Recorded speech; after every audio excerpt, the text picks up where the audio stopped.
Mr. Bounce was small and like a rubber ball. He just couldn't keep himself on the ground. He bounced all over the place, and, as you can imagine, that made things rather difficult.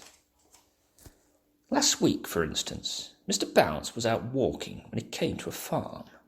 He climbed over the farm gate, and you can guess what happened next, can't you? He jumped down from the gate and bounced right into the duck pond. Bounce went Mr. Bounce. Splash went Mr. Bounce. Quack went the ducks. The other morning, for instance, Mr. Bounce was in bed. He woke up and jumped out of bed, and you can guess what happened next, can't you? He bounced right out of his bedroom door and all the way down the stairs. Bounce, bounce, bounce, bounce, bounce, bounce, bounce. That happens quite often, which probably explains why Mr. Bounce leaves his bedroom door open every night. After he had picked himself up, Mr. Bounce went into his living room and sat down to think. Bounce! Mr. Bounce bounced off the chair and banged his head on the ceiling. Bang! Went Mr. Bounce's head on the ceiling. Ouch! Said Mr. Bounce. This is ridiculous, Mr. Bounce thought to himself, rubbing his head. I must do something to stop all this bouncing about.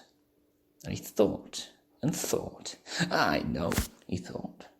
I'll go and see the doctor. So, after breakfast, Mr. Bounce set off to the nearest town to see the doctor. He was passing a tennis court when he tripped over a pedal. Bounce! He bounced. And he bounced right onto the court where two children were playing tennis.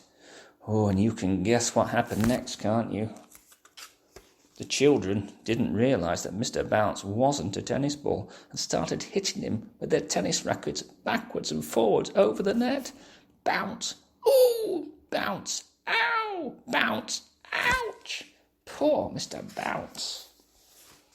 Eventually, one of the children hit Mr. Bounce so hard he bounced right out of the tennis court. He bounced off down the road towards the town. Oh dear, he said, feeling sorry for himself. I've been bounced black and blue. A bus was coming along the road, and Mr. Bounce decided that the safest place for him would be on it. He got on and sat down, still feeling more than a little bit sorry for himself. The bus drove into town. The bus stopped right outside the doctor's. Mr. Bounce stepped down from the bus, and you can guess what happened next, can't you? He didn't step onto the pavement outside the doctor's. Oh, no, not Mr. Bounce. He stepped off the bus onto the pavement and bounced in through the doctor's window.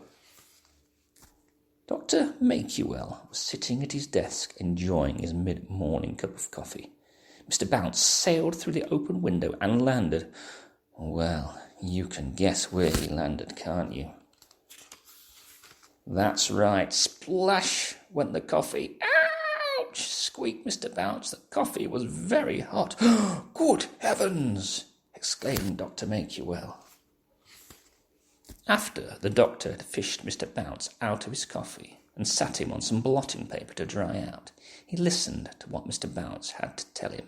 So you see, said Mr. Bounce finally, you must give me something to stop me bouncing about all over the place quite so much.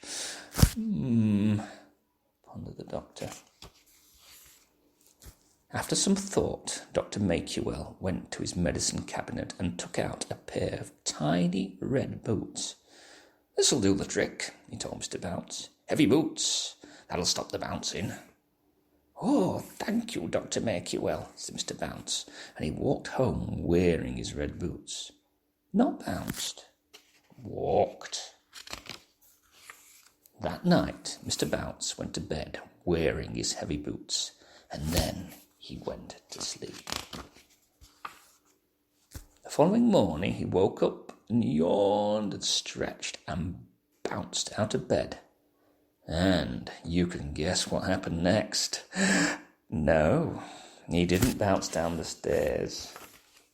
He went straight through the bedroom floorboards and finished up in the kitchen.